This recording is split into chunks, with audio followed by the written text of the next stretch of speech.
Malay कृष्णधर ने एक उपन्यास लिखा है जिसका नाम है mission to Kashmir an intelligent agent in Pakistan. इस उपन्यास में भारत पाकिस्तान युद्ध का वर्णन किया गया है। उसके पहले की कुछ परिस्थितियों को बताया गया है कि कैसे सरकार इस युद्ध से पहले चुनौतियों का सामना करती है, तैयारी करती है। इसमें एक महत्वपूर्ण भूमिका एक जासूस की है। इस जासूस का नाम है कामरान बख्श। इस किताब की बात करने की सबसे अहम वजह यह है कि कुछ दिनों पहले ओटीटी प्लेटफॉर्म जी5 पर एक वेब सीरीज आई है मुखबिर। उस मुखबिर में इस किताब के जो नायक है कामरान बख्श के किरदार को बड़ी बखूबी से दिखाया गया है। और इस कामरान बख्श के गार्जियन डेविड शर्मा का किरदार श्रीराम जोग साहब ने निभाया है। श्रीराम जोग जो कि मराठी और हिंदी थिएटर के दिग्गज कलाकार है। आज हमारे साथ चर्चा करने जोग साहब मौजूद हैं। जोग साहब, शब्द एक्सक्लूसिव के फ्री स्टाइल शो में आपका बहुत बहुत स्वागत है। इस शो को टेक्निकली सपोर्ट किया है देविशा प्रोडक्शन है। देविशा प्रोडक्शन के आशुतोष हमारे साथ कैमरे पर। नमस्कार जी। आप बताइए मुखबिर के बारे में कुछ। बड़ी अच्छी स्ट्रीम हो रही है। जैसा कि आपने बताया किस किताब पे बेस्ड है तो मुझे भी नहीं मालूम था। क्योंकि मैं अभिनेता हूं तो मुझे एक पात्र दिया गया जिसके लिए मेरा ऑडिशन हुआ था, जिसमें मैं चयनित हुआ। मुझे सिर्फ उतनी ही भूमिका करना थी। और ये तरीका होता है इलेक्ट्रॉनिक माध्यम का कि पूरी स्टोरी आपको उस कलाकार को कभी नहीं बताते। जितना जरूरी है उतना ही उसको एक्सप्रेस किया जाता है। तो बहुत सारी चीजें क्या लगभग 90% जो है वेब सीरीज मुझे भी देखने के बाद पता चली कि मैं किस वेब सीरीज में काम कर रहा हूँ। मुझे तो सिर्फ इतना मालूम था कि मैं डेविड शर्मा नाम का कैरेक्टर है जो एक कामरान नाम के बच्चे को संभालता है। पर अच्छा था जो अभिनय करने को मिला और जो कैरेक्टर करने को मिला वो मेरे रंगमंचीय किरदारों से अलग भी था। मजा आया करने में। इस रंगमंच के कलाकार को इस वेब सीरीज में क्या दिया, क्या बदला, क्या सिखाया, थोड़ा उसके बारे में बताइए आप। पहली बात तो इस वेब सीरीज ने तो निश्चित तौर से बहुत दिया, क्योंकि पहले एपिसोड में बड़ी प्रमुखता से ये कैरेक्टर उभर के आता है और याद भी रहता है लोगों को। नहीं तो कई बार क्या होता है कि कैरेक्टर होता है लेकिन वो कंटिन्यूटी के साथ जुड़ता नहीं है तो वो याद नहीं रह पाता। ठीक। और दूसरा, थिएटर मतलब मंच के ऊपर अभिनय करना और कैमरे के सामने अभिनय करना ये दोनों चीजें बहुत अलग हैं। तो जो दिया है वो ये है कि जब थिएट्रिकल लाउडनेस होता है वो कम करके भी अभिनय कर सकते हैं हम थिएटर के आर्टिस्ट। इस बात को प्रूव करना पड़ता है कैमरे के सामने। तो वो करने की क्षमता हमारे को डेवलप करना पड़ती है, क्योंकि 40 सालों से अगर हम सिर्फ थिएटर कर रहे हैं तो हमारी सारी रिएक्शंस होती है वो लाउड्स होती हैं। बॉडी मूवमेंट्स लाउड होते हैं, बड़े क्विक होते हैं, जो कैमरा ये ऐसी क्विकनेस नहीं मांगता है। आपका संयत अभिनय, आपके हैंड मूवमेंट्स, आपके लेग मूवमेंट्स, आपकी आंखों की फेंकने की जो स्टाइल है वो थिएटर से बहुत जुदा होती है। इसमें बहुत संयमित, बहुत संतुलित, एक स्टडी लेवल पे, एक धीमे लेवल पे, एक विलंबित लेवल पे भी कई बार आपको उस स्तर पे जाना पड़ता है। तो ये चेंज है। देखो, चित्रकला तो हर कोई कर रहा है, ड्राइंग तो हर कोई निकाल रहा है, लेकिन आप वाटर कलर पे काम कर रहे हैं कि आप एक्रेलिक कलर पे काम कर रहे हैं कि आप ऑयल कलर पे काम कर रहे हैं, उसके कारण से आपका माध्यम को यूज करने का तरीका बदल जाता है। ऑयल कलर पे काम कर रहे हो तो सूखने का वक्त तो देना पड़ेगा ना। ऐसे ही वाला चीज है कि इस माध्यम की अपनी अपनी खूबियां हैं, उस खूबियों के साथ आपको निकालना पड़ेगा अपने आप को। इस बीच बीच में आपने बॉलीवुड में भी काम किया है। आपने अक्षय कुमार जी के साथ पेनमैन में काम किया है, संजय मिश्रा जी के साथ में राक्षस में काम किया है। तो वहां से क्या लेकर आए आप अपने काम में? देखो, इलेक्ट्रॉनिक माध्यम में भी बहुत सारी चीजें, वेब सीरीज बन रही है, सिनेमा बन रहा है, तो सिनेमा एक छोटे लेवल पे बन रहा है, सिनेमा एक स्टार के साथ बन रहा है, फिर अगर आप कमर्शियल एड कर रहे है सब कैमरे के सामने ही, लेकिन बहुत डिफरेंट है पूरा। उसको जो प्रोड्यूस करने का है, उसको जो प्रस्तुत करने का जो तरीका है वो पूरा अलग है। आप स्टार के साथ काम कर रहे हैं तो लिमिटेशंस है। आपके कैरेक्टर के साथ, आपको एंगल के साथ आप कितनी दूर है कैमरे से आपको पता होना चाहिए, क्योंकि फोकस हमेशा स्टार पे रहेगा। ये तो बनी बात है ना। अगर आप छोटी फिल्म के साथ काम कर रहे हैं तो इम्प्रोवाइजेशन से भी बहुत सारी चीजें बन जाती है। जैसे राक्षस फिल्म की थी तो संजय मिश्रा जी के साथ वही सेट पे बैठे बैठे कुछ इम्प्रोवाइजेशन सेट हुए थे, क्योंकि कुछ एक दो हमने जो शूट किए वहाँ उनके साथ बैठ के तो डायरेक्टर को लगा कि कुछ हम इस सिचुएशन को और इम्प्रोवाइज करें, तो वो स्क्रिप्ट में नहीं था लेकिन वो किया हमने। लेकिन अक्षय कुमार जी के साथ कर रहे हैं तो वो सारी चीजों की सुविधा नहीं, उसकी पूरी तैयार होती है। वेब सीरीज का भी यही है कि पूरी तैयार है, लेकिन वेब सीरीज में क्या होता है कि एक फिल्म होती है 2.5 घंटे की, एक वेब सीरीज बनती है 7.5 घंटे की, तो आपको कैरेक्टर को फैलाने में काफी वक्त मिलता है। इसलिए डेविड शर्मा अगर आपको दिख रहा है तो इसके लिए दिख रहा है। उस वेब सीरीज में आपको बहुत छोटे छोटे से किरदार दिखेंगे, लेकिन वो बड़े बड़े पकड़ के बाहर आ रहे हैं, दिख रहे हैं। पिक्चर में कई बार नहीं दिख पाते क्योंकि उसके पास वक्त नहीं, फिल्मों में आपको 2.5-3 घंटे में निपटाना है। तो ये बड़ा डिफरेंस। तो मैंने वही बताया कि वेब सीरीज में भी आप कैमरे के सामने काम कर रहे हैं, लेकिन आपको आपका कैरेक्टर डेवलप करने की सुविधा होती है। फिल्मों में आप अगर बड़ा रोल नहीं है तो आप उतना डेवलप नहीं कर पाते हैं। फिर प्रोडक्शन हाउस बड़ा है तो उसके अपने प्लस माइनस है, छोटा है तो उसके अपने प्लस माइनस है।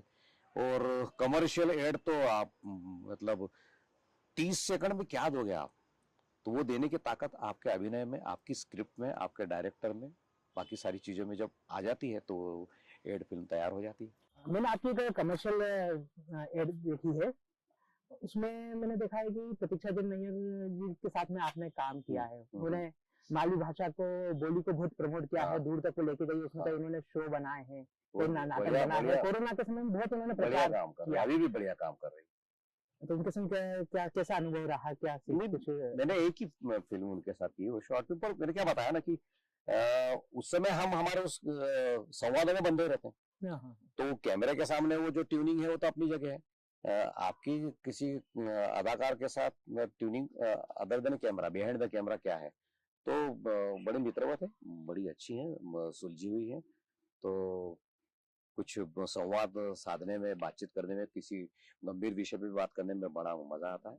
और उनके पास अपने विचार हैं, ये बड़ा महत्वपूर्ण है। क्या होता है कि हम बात कर रहे हैं और अगला जो है आपके साथ तो उस लेवल पे बात नहीं कर पा रहा, तो थोड़ी देर के बाद आपके विषय बंद हो जाते हैं। मतलब हमने पूछा आपका क्या नाम है, नाम बता दिया, आप कहाँ रहते हैं, गाँव का नाम बता दिया, तो आप अगला क्या करोगे? पर नाम बताने के बाद फिर अगर वो आत्मीयता के साथ और 2 बातें करेगा तो वो आत्मीयता उनमें है। उसके बाद जैसे कैसे कोरोना का काल आया जी, कोरोना आया, उसमें लोग घर पे थे, तो कोरोना ने सामाजिक ढांचे को बदला है, तो क्या थिएटर को भी कुछ बदला है कोरोना ने? वेब सीरीज की दुनिया को बदला है, सिनेमा की दुनिया को बदला है? सिनेमा की और वेब सीरीज की दुनिया को बदला है तो देख ही रहे हैं आप। निश्चित तौर से थिएटर में बदलाव सिर्फ इतना आया है कि थिएटर थोड़ा सा कम हो गया है, अब फिर से पकड़ रहा है, क्योंकि दर्शकों को घर से निकाल के लेके आना मूलतः शुरू में तो मतलब साल भर पहले की बात है, जब कोरोना के बाद जब चालू हुआ थिएटर, तो बेसिकली देखना आपको थिएटर करने के लिए जवान बच्चे बहुत मिल जाते हैं, लेकिन देखने के लिए कम आते हैं। अच्छा, ये आप ऑब्जर्व कीजिएगा। तो जब देखने के लिए आने वाले कौन लोग हैं, तो बुजुर्ग लोग हैं, है ना। अब बुजुर्ग लोगों को कोरोना के दरमियान जो तकलीफें हुई तो घर वाले भी उनको मना करते कि आपको भीड़ में नहीं जाना चाहिए या ऐसा नहीं होना चाहिए। तो शुरू में वो एक दर्शक संख्या जो थी उसका एक थोड़ा सा एक परेशानी सा माहौल रहा, लेकिन अब नहीं है, अब ठीक है। अब बदलाव सिर्फ इतना है कि थिएटर में ये बदलाव सिर्फ कोरोना के कारण से नहीं, कई सालों से चालू हो गया कि आपको 2-2, 2.5 घंटे की नाटक देखना आप कोई पसंद नहीं करता, या उतना स्टेमिना नहीं रहा, या उतना वक्त नहीं रहा, आप जो भी कहना चाहे। तो हम आजकल 1.25 घंटे में, 1.5 घंटे में नाटक को खत्म करना बहुत उचित समझते हैं। मराठी के लिए जरूर 2 घंटे से ऊपर के नाटक को देखने के लिए दर्शक आते हैं, बुजुर्ग भी आते हैं, वो मुद्दा नहीं है। वो हर एक अपनी अपनी भाषा का अपना अपना जॉनर है, उसका अपना अपना लाइक है। हिंदी के लिए अलग चीज है, बंगाली के लिए आपको अलग चीज मिलेगी। कमर्शियल थिएटर मराठी में तो बहुत होता है, तो कमर्शियल हिंदी में उतना कमर्शियल थिएटर नहीं होता है। तो वो वाला प्रॉब्लम भी है कि कोरोना के बाद कमर्शियली हिंदी थिएटर को करना उतना आसान नहीं है। मराठी में भी शुरू में तकलीफ हुई, लेकिन अब काफी बदल रहा है। हम एक ऑडिटोरियम में जाएं और 800 लोगों के सामने एक प्ले करें और टिकट बेचें और उसको खरीदें और करें, तो उसकी बजाय आप उस एक प्ले के 5 अलग अलग शो 200 लोगों के सामने करें ना, तो आपका कम लोग, क्या भीड़ में कोई आना नहीं चाहता है, तो 200 लोगों के सामने एक शो किया जी, 200 लोगों के सामने एक शो करने के बाद आपको 5 शो करने को मिल जाएंगे, 1000 लोगों के सामने पहुंच जाओगे आप जी। आप 5 शो का एडवांटेज लोगे ना, आपको एक्सपोजर, एक अभिनेता को 5 शो करने का एक्सपोजर मिलेगा। तो कोरोना के बाद से ये जरूर हुआ कि छोटी छोटी चीज, जैसे नुक्कड़ नाटक क्यों चालू हुए, वो इसीलिए चालू हुए। ऑडिटोरियम में आके आप 1000 लोगों को दिखाओगे नुक्कड़ नाटक, नहीं मजा आएगा। लेकिन वही अगर आप 10 शो करते हो, इस बगीचे में करते हो, बाहर करते हो, इधर उधर करते हो, तो आपको एक्सपोजर मिलता है। अलग अलग लोकेशन की लोगों की मेंटेलिटी अलग अलग होती है। जी हाँ, बिल्कुल। अगर आप अपन यहाँ बात करें तो अन्नपूर्णा क्षेत्र की बात करें तो अलग है, आप पलासिया जाओगे तो वहाँ की मेंटेलिटी दर्शकों की अलग है, आप परदेशीपुरा की तरफ जाओगे, क्लर्क कॉलोनी तरफ जाओगे तो वहाँ एक अलग विचारधारा लेके लोग खड़े हैं। तो आपको अपना वही प्रोडक्शन, वही विचार आपको जब अलग अलग विचार वाले लोगों के सामने प्रस्तुत करने को मिलेंगे तो आपको निश्चित ही एक्सपोजर अच्छा मिलेगा, आप में भी सुधार होगा। आपको पता चलेगा कि नहीं यार, ये संवाद यहाँ नहीं बोलना चाहिए, ये संवाद यहाँ बोलना गलत है। दर्शक की सामाजिक आर्थिक पृष्ठभूमि को ध्यान में रखते हुए तैयारी करनी पड़ेगी। बिल्कुल बिल्कुल करना ही पड़ेगा। वो आनंद है ना, आप जितने ज्यादा लोगों के सामने जाओगे, ये कंसेप्ट अपनी जगह सही है, लेकिन आप जितने ज्यादा अलग अलग जगहों के लोगों के सामने जाओगे। अभी मैं महाराष्ट्र में जलगांव में नाटक करके आया हूँ, अभी मैं नासिक में करने के लिए गया, उसके पहले कोल्हापुर गया, तो मुझे वहाँ तीनों जगह के जो दर्शक मिले तो पता चलता है थिएटर करते समय कि कुछ ऐसी जगह पे लाफ्टर्स आते हैं, कुछ ऐसी जगह पे तालियां मिलती जो इसके पहले के सेंटर पे नहीं मिली थी। जी। तो ये क्या है? ये उनकी समझ गलत थी, इनकी समझ अच्छी थी, ऐसा नहीं है। वो हर एक अपने अपने हिसाब से एंजॉय करते हैं। जी जी।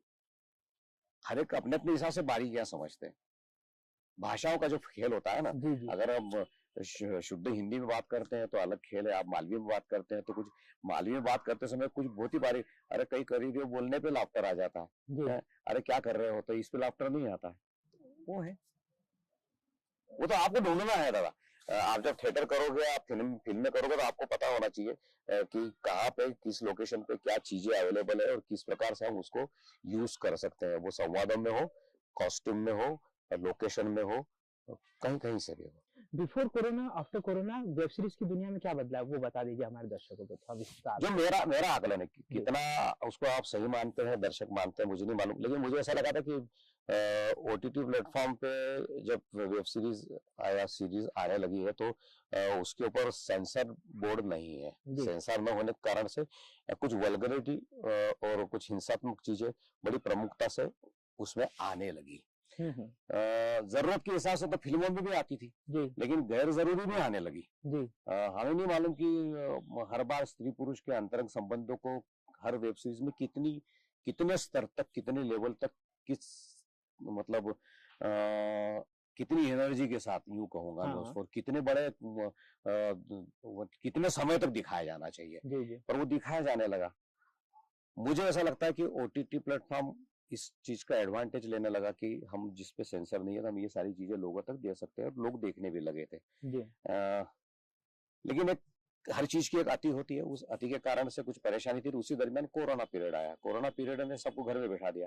अब घर में वही वेब सीरीज जो पहले देखी जा रही होगी वो देखना बंद हो गई। क्योंकि वो जो गंदगी है, कितनी जरूरी थी मैं ये नहीं कह रहा हूँ, जितनी भी जरूरी थी, और वो चीजें किसी संवाद की शुरुआत किसी गाली से होती है और उस संवाद का अंत भी किसी गाली पे जाके होता है, तो वो कितना जरूरी है, वो सब न ध्यान देते हुए वैसी सीरीज बन रही थी। जी। तो वो देखना बंद हो गई, उसके कारण से कहीं की टीआरपी कम हो गई होगी। तो अभी आप देखिएगा कि अब ये जो नया ट्रेंड आया कोरोना के बाद का, ये जो बाद में जो वेब सीरीज बनी है उसमें ऑटोमेटिकली इसके ऊपर कंट्रोल आ गया है। कुछ पारिवारिक किस्म की वेब सीरीज बनना चालू हो गया है। आज मुखबिर की बात करें तो इसमें सेक्स को और इसमें हिंसा को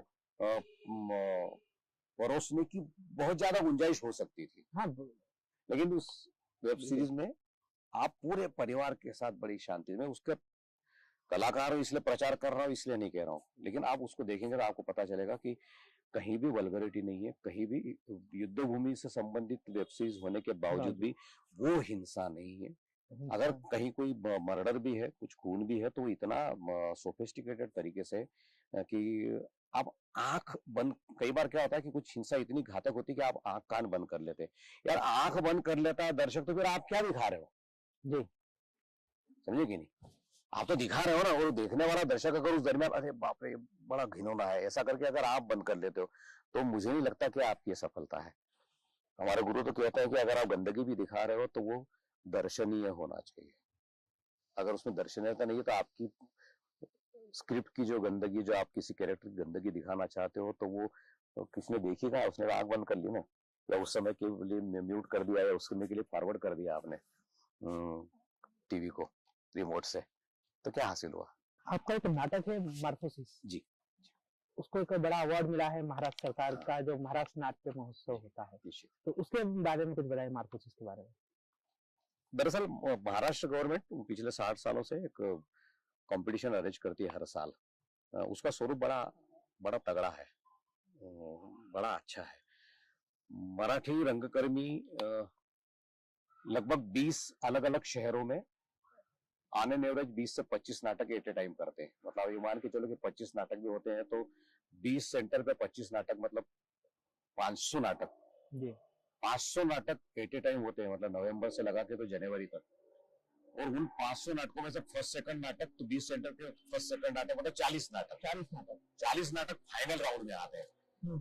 ये जो इतना जो एक्सपोजर है मराठी रंगकर्म को महाराष्ट्र गवर्नमेंट की तरफ से मिलता है, महाराष्ट्र के गांव में जाके मध्य प्रदेश के मराठी रंगकर्मी वहां जाके प्रस्तुत होते हैं और वहां के लोगों के साथ मिलके उनके साथ नंबर हासिल करके फाइनल में भी नंबर लेके आते हैं, तो निश्चित तौर से हमारे लिए अभिमान की बात है कि हम भी महाराष्ट्र के न होने के, बृहन महाराष्ट्र बोलते हैं हम जिसको, बृहन महाराष्ट्र के होने के बावजूद भी हम अगर मराठी नाटकों के साथ कॉम्पीट कर पा रहे हैं तो ये बड़ी अच्छी बात है। और वहां पे हमें पुरस्कार मिला है, एज ए दिग्दर्शक भी मिला है, अभिनेता मिला है, नाटक के प्रोडक्शन को भी नंबर मिला है।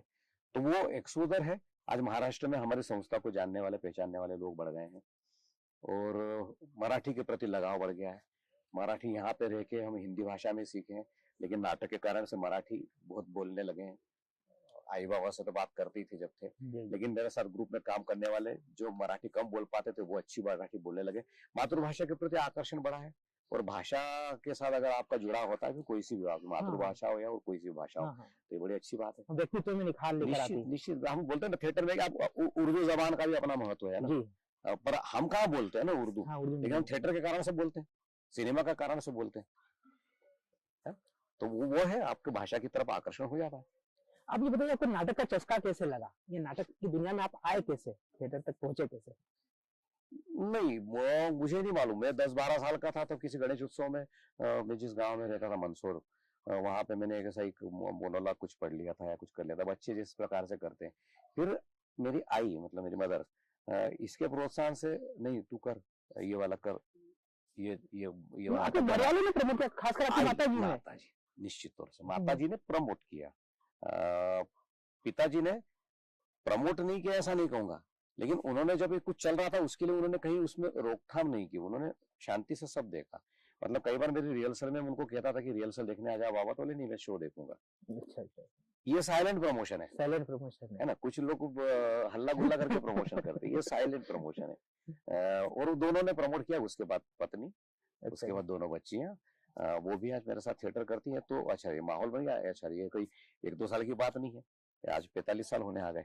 तो अब बस यही है कि आप कर रहे हो, बड़ी अच्छी बात है। आपके गुरु से संपर्क कैसे हुआ बाबा डीके जी से? इंदौर में रहे, महाराष्ट्र कॉमर्स में मेरा जो नाटक हुआ था उस नाटक को देखने वो भी आए थे। तो यहाँ पे नाट्य भारती संस्था 1955 की स्थापित है।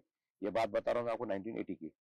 1980 में फिर उन्होंने उस भूमिका को देखने के बाद, जैसे क्या होता है मैंने आपका कोई रोल देख लिया तो अरे यार साहू जी एक नाटक में काम करोगे क्या, है ना।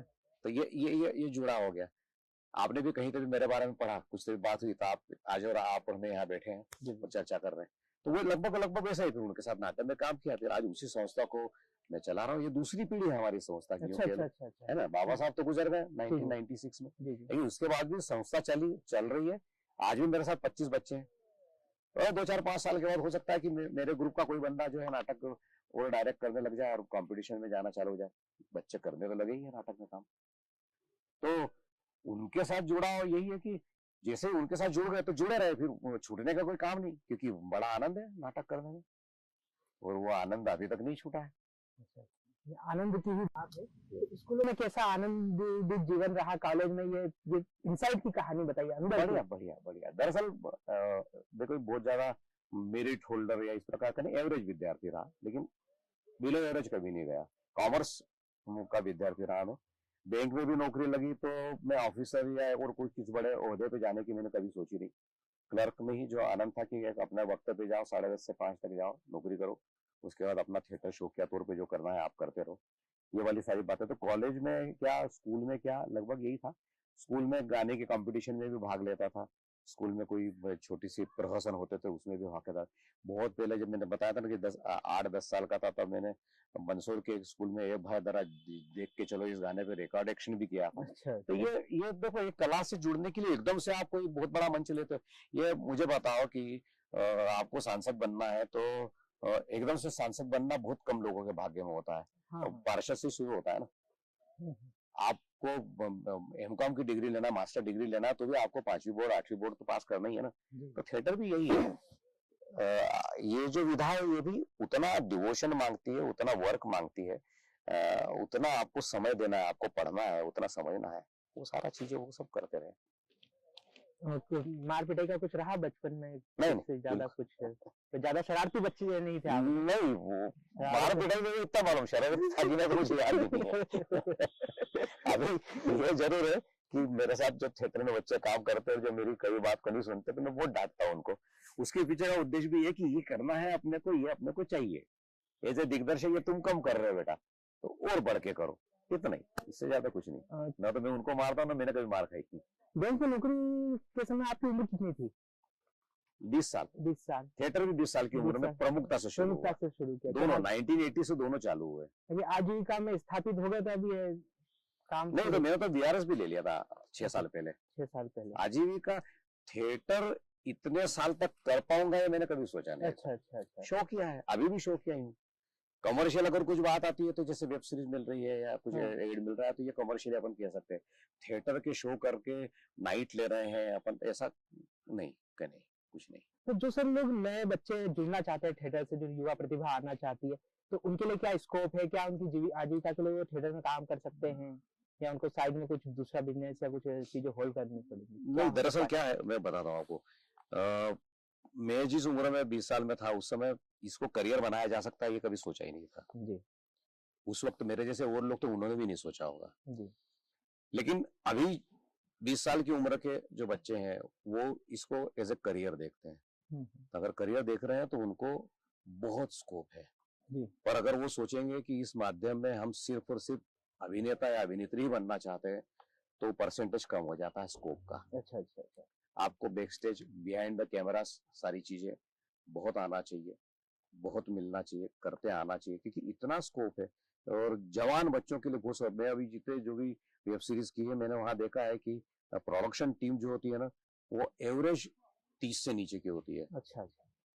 एवरेज 30 से नीचे। आप जैसे जो है ना वो बड़े कैमरा होल्डर जो होते हैं वो बड़े समझदार होते हैं लेकिन उसको सपोर्ट करने वाले जितने भी होते हैं वो बंदे जो होते हैं ना 20, 22, 25 साल, 28 साल इसके होते हैं और वो इतना काम करते हैं, कॉस्ट्यूम पे काम करते हैं, आपकी कंटिन्यूटी मैनेजिंग का काम करते हैं, आपका रिकॉर्डिंग का काम करते हैं।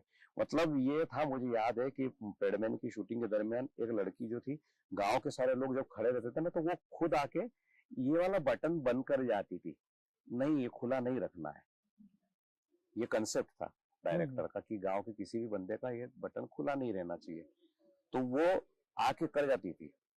ये इतना डिवोशन रहता है कि उसका यही काम है, उसको यही करना है कि ये प्रोडक्शन टीम का काम है और बहुत बहुत आसान नहीं है, आसान नहीं है।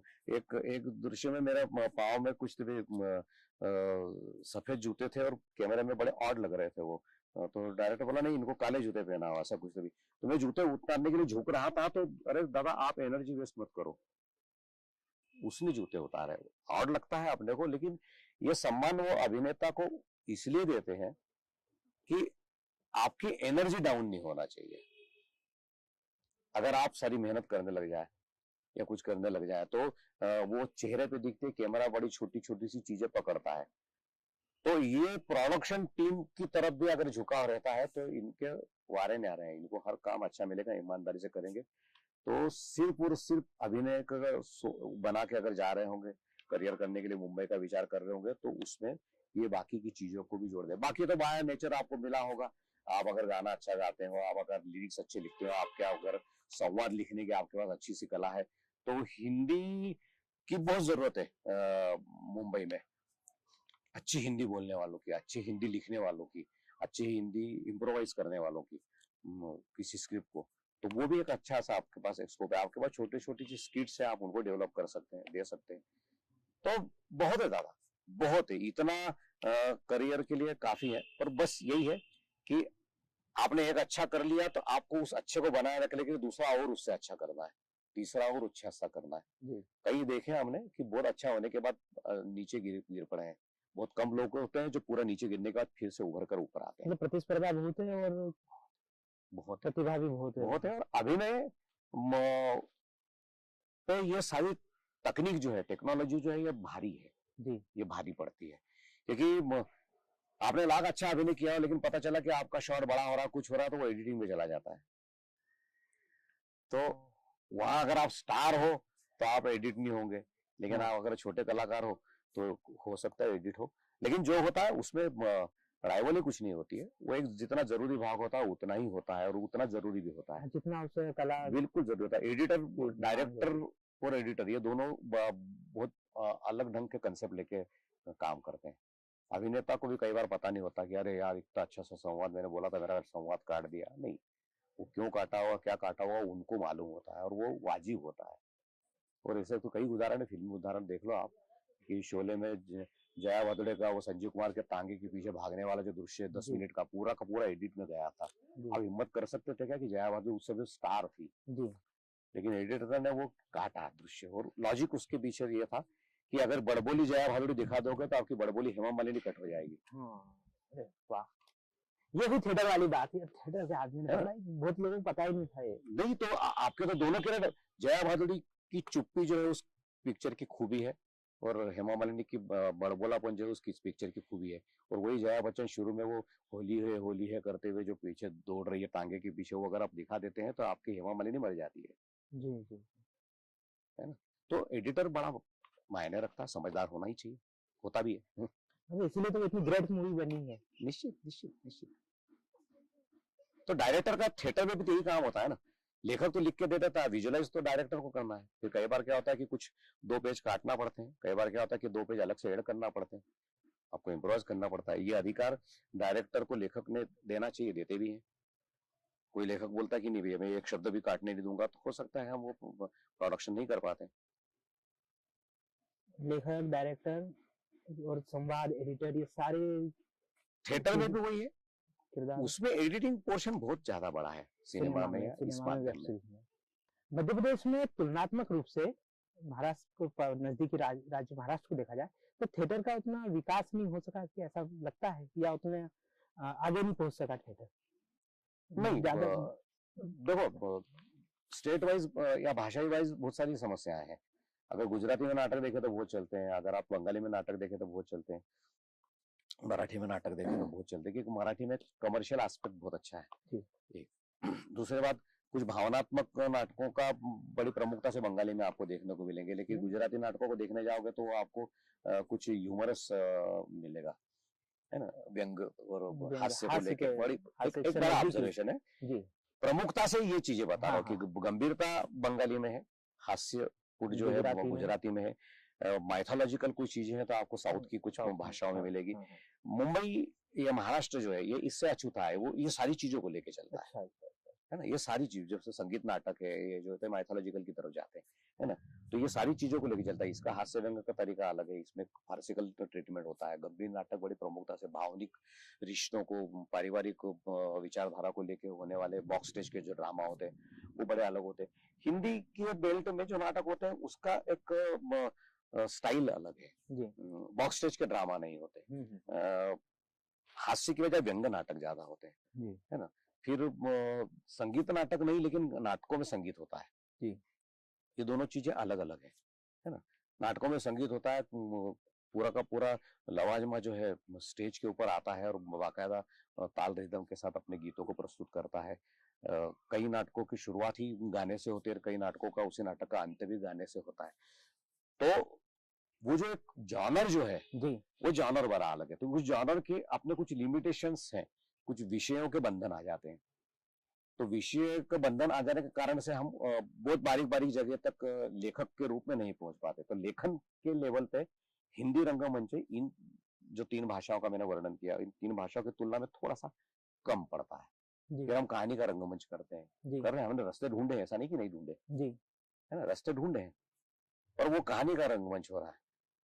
जिसको नाट्य लेखन बोलते हैं, जी जी, वो नाट्य लेखन कम है। वो नाटक लिखा। मराठी में भी अब थोड़ा सा कम हो गया है, जी पर इम्प्रोवाइजेशन के रूप में नाट्य लेखन हो रहा है। तो इम्प्रोवाइजेशन के रूप में नाट्य लेखन भी हिंदी में उस तुलना में कम है, और कुछ नहीं है, कमर्शियली उतना नहीं हो पाता है, ये भी एक कारण है। भाषाई राज्यों में राज्य सरकारों ने देखने में आया है कि थिएटर को भी प्रमोट करने के लिए तो योजनाएं चला रखी है, फंडिंग करती है। तो हिंदी पट्टी में क्या है ऐसा कि वो सरकारों का इतना रुझान नहीं, क्या दिक्कत कहाँ है? नहीं, मैंने ये बताया ना कि वो क्या होता है, सरकार को भी तो समर्थन चाहिए किसी कला को जिंदा रखने जो के लिए, बिल्कुल बढ़ाने चाहिए ना, के लेकिन लिए। जो समर्थन ले रहे हैं वो लोग कितने हैं, ये भी तो होना चाहिए ना कि वो लोग कितने हैं। समर्थन कहीं एक ही जगह पे बट रहा हो तो क्या काम का, बहुत सारी चीजें हैं। फिर उतना स्कोप नहीं है ना। अगर आज मैंने एक हिंदी नाटक बिठाया तो मैं उसके टिकट शो कितने लगा सकता हूँ, इंदौर में तो बड़ी मुश्किल है जी ना। लेकिन भोपाल में भारत भवन के बाद से भोपाल में टिकट शो अच्छे बनते हैं, जी, जबलपुर में अच्छे बनते हैं, आप दिल्ली की तरफ चले जाओ तो और अच्छे बनते हैं, है ना। ऐसा नहीं कि नहीं होता है, लेकिन जो प्रचुरता है मराठी थिएटर की, कमर्शियल मराठी थिएटर की, वो है। अपने यहाँ पे वर्कशॉप बहुत अच्छे होते हैं जी हिंदी में, वर्कशॉप में होने वाले प्रोडक्शन भी अच्छे होते हैं, है ना। पर वही क्या था कि आप वर्कशॉप में 40 लोगों को लेकर वर्कशॉप कर रहे हैं, जी हाँ 40 लोगों को लेके एक बड़ा सा ड्रामा प्ले किया, अब उस ड्रामा प्ले के अगले शो कहाँ करोगे आप, हाँ कितना कॉस्टली पड़ेगा। अच्छा, आप फिर अगले शो करने, मैंने एक नाटक किया था डायरेक्ट, उसमें 17 या 18 कलाकार थे। जब उसका दूसरा शो हुआ तो 2 लोग कम हो गए, जी फिर तीसरा शो लगने के बाद तो पता चला कि 18 में से 8 ही बचे थे। जी जी, तो अब 40 लोगों को लेकर नाटक कर नहीं सकते, फिर 40 लोगों को लेकर अगर फिर से नाटक करने जाते तो पता चला कि 20 कलाकारों को बदलना पड़ रहा है, तो उतना एनर्जेटिक नहीं होता। फिर कमर्शियल नाटक होते हैं 5-6 पात्रों के, 4 पात्रों के, 2 पात्रों के, 3 पात्रों के, इतने कैरेक्टर के साथ करते हैं तो आप उसके ज्यादा से ज्यादा कर सकते हैं। फिर आप कितना कमा रहे हैं उसके मार्फत, तो कमाओगे तभी ना जब वो बिकेगा। बुक माई शो के मार्फत मुंबई में, महाराष्ट्र में बहुत मराठी थिएटर के टिकट बेचे जाते हैं। हमारे यहाँ होता है क्या, बताओ मेरे को। बुक माई शो के मार्फत थिएटर जी। के टिकट कहाँ बेचे जा रहे हैं, अच्छा कहाँ बिक रहे हैं। अच्छा, फिर आप थिएटर के वहां जाओगे, टिकट लोगे तो काउंटर पे जो बैठा है वो आपका दोस्त निकलता है, अरे यार, तो आप उसमें से भी मुफ्त में जाना चाहोगे, जी जी तो फिर थिएटर का भला कहाँ से होगा जब तक कि उसको कुछ इनकम नहीं हो। स्पॉन्सरशिप अपनी जगह देखो यार दोस्त, स्पॉन्सर्ड आप रईस हो, मैंने आपसे ले लिया 50,000 एक नाटक, स्पॉन्सर्ड आपने कर दिया, मैंने 200 लोगों को दिखा दिया, जी जी उन 200 लोगों को मैंने दे दिए पासेस, उन 200 में से आए 150 लोग। जी जी, आप टिकट खरीद के आओगे तो 200 के 200 आएंगे, हम्म। लेकिन आपको फोकट में कुछ टिकट पकड़ा दोगा तो दर्शक तो से नहीं भी आएगा। आर्थिक समर्थन नहीं मिल रहा है, टिकट नहीं बिक रहा टिकट ना, नहीं बिक दर्शक रहा। दर्शक से आर्थिक समर्थन यही है ना नहीं कि है। टिकट बिकना चाहिए। दर्शक टिकट, आप मुंबई जाओगे तो हिंदी नाटक पृथ्वी थिएटर में होते हैं, तो वहां पे आपको एडवर्टाइजमेंट करने की जरूरत नहीं, कुछ नहीं है। हर शनिवार रविवार को, उसके पहले तो रोज होता था, हर शनिवार रविवार को वहाँ शो हो रहा है, जी शो हो रहा है, आपको जाने की जरूरत है। आप वहां जाओगे, टिकट है 100 का, 200 का, 500 के टिकट की खिड़कियां हैं, आप टिकट लो, अंदर जाके बैठो। जी वहां कोई ये ढूंढता नहीं कि कोई मेरे को फ्री में अंदर घुसेड़ दे, नहीं है। ये जिद है, अगर फ्री में कोई ज्यादा दिख जाए तो वो अपना स्टेटस खराब मानता है कि यार मैं फ्री में गया, इसने मेरे को देख लिया फ्री में जाते हुए, और इतना तो आदमी खर्चा कर ही सकता है ना। आज अगर हम फिल्में देखने के लिए 500 का टिकट लेके जा सकते हैं तो थिएटर देखने के लिए 200 का टिकट क्यों नहीं ले सकते। फिर कुछ लोगों ने तरीका चालू किया था कि बाहर एक मटकी रख देते हैं, हंडा रख देते हैं कि आपने नाटक देख लिया, जिसमें जो भी देना चाहे देना।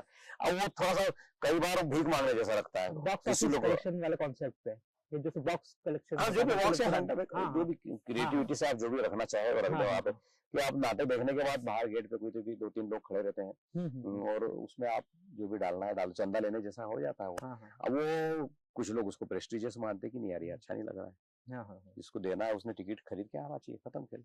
जी हम टिकट बेचना है, आपको टिकट टिकाने नहीं आ रहे हैं। हाँ सिनेमा को कोई आदमी आपको थोपने के लिए आता है क्या टिकट? नहीं नहीं आता ना, आप जाते हो ना, सही है।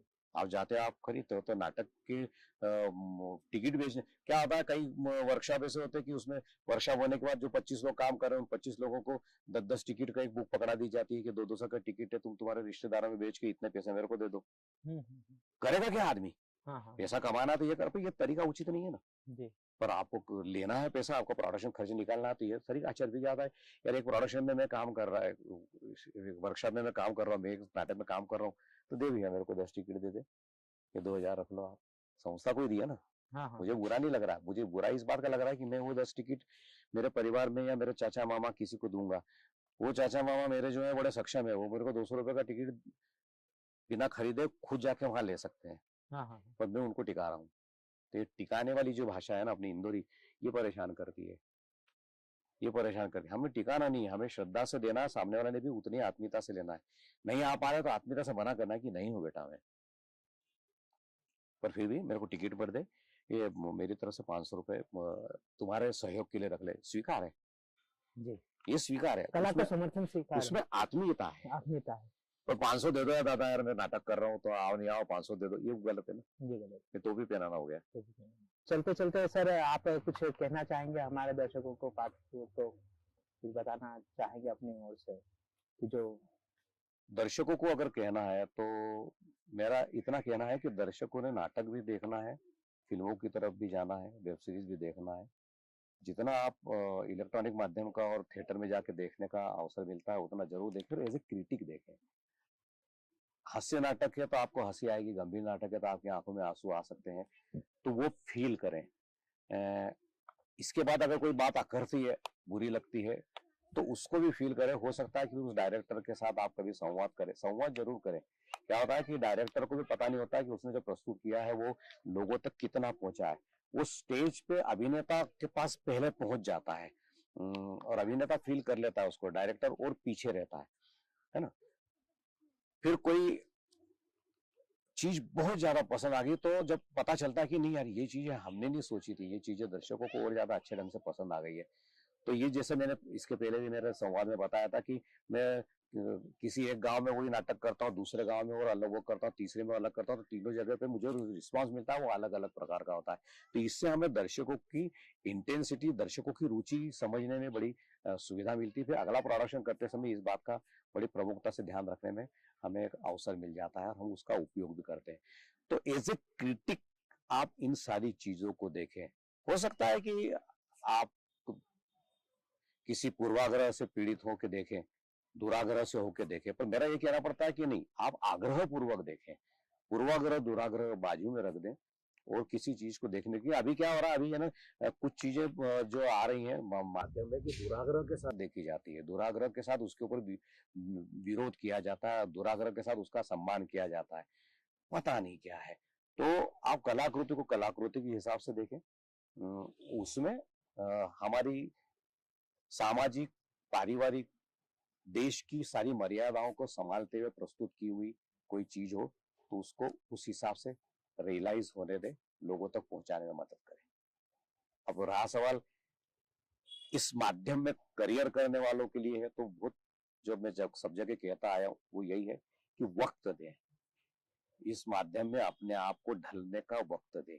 एक आध दो नाटक करने के बाद अपने आप को कोई बड़ा अभिनेता, बड़ा राइटर, बड़ा डायरेक्टर, बड़ा प्रोड्यूसर ऐसा कुछ भी न समझे।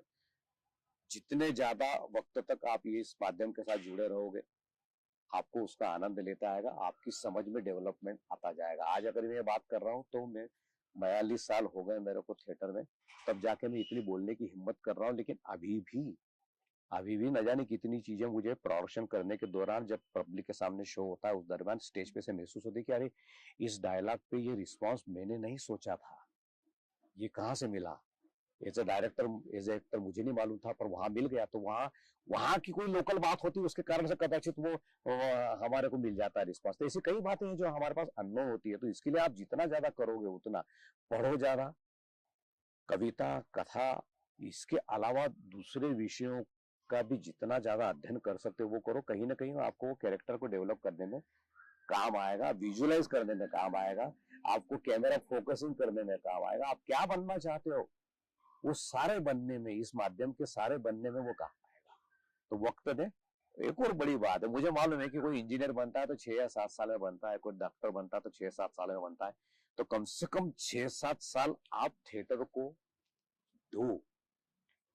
और 6-7 साल का मतलब 2-2 घंटे रोज नहीं। अगर इंजीनियरिंग करने वाला पढ़ाई कर रहा है तो मुझे मालूम है कि वो 24 घंटे में से कम 16 घंटे काम करता है, 15 घंटे पढ़ाई करता है।